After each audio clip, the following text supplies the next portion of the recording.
एक सांसारिक बुद्धि है और एक आत्मिक बुद्धि है। सांसारिक बुद्धि की पहचान क्या है? सांसारिक बुद्धि जिस मनुष्य के हृदय में है वो कभी भी परमेश्वर को खोजता नहीं है,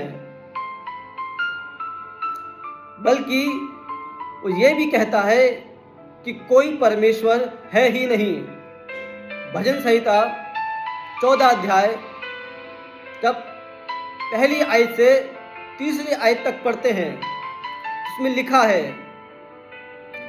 कोई परमेश्वर नहीं है। और जब परमेश्वर ने आसमान से नीचे मनुष्य पर दृष्टि करी कि देखें कि बुद्धिमान कौन है,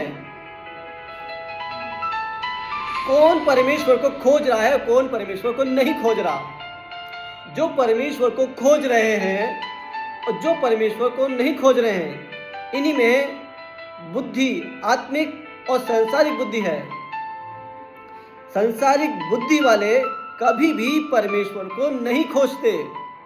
सांसारिक बुद्धि वाले कभी भी परमेश्वर के पास नहीं आते। सांसारिक बुद्धि वाले कभी भी परमेश्वर को नहीं जानते।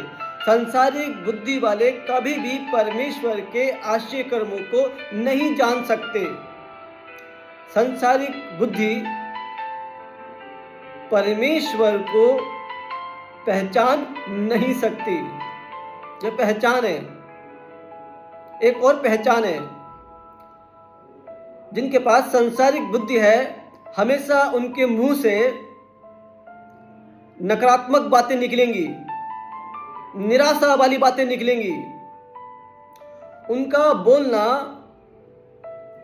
तलवार से घायल किया हुआ हो, ऐसा बोलना है। जब हम नित्य वचन पढ़ेंगे उसमें मिल जाएगा। बिना सोच विचार के बोलते हैं और हमेशा जब बोलेंगे तो निराशा वाली बातें बोलेंगे, आपको बहुत निराश करेंगे। उनके बोलने में आपको लगेगा कि उनकी कोई बात चुभ रही है, और उनके बोलने से आप कभी भी आशावादी नहीं बन सकते। उनके बोलने से कभी आप उत्साहित नहीं हो सकते, बल्कि निराशा में चले जाओगे और नीचे गहरी निराशा में चले जाओगे। समझ जाना कि ये सांसारिक बुद्धि वाले लोग हैं। समझ जाना ये परमेश्वर को खोजने वाले, परमेश्वर को जानने वाले नहीं हैं, ना ही ये परमेश्वर के वचन को समझने वाले हैं।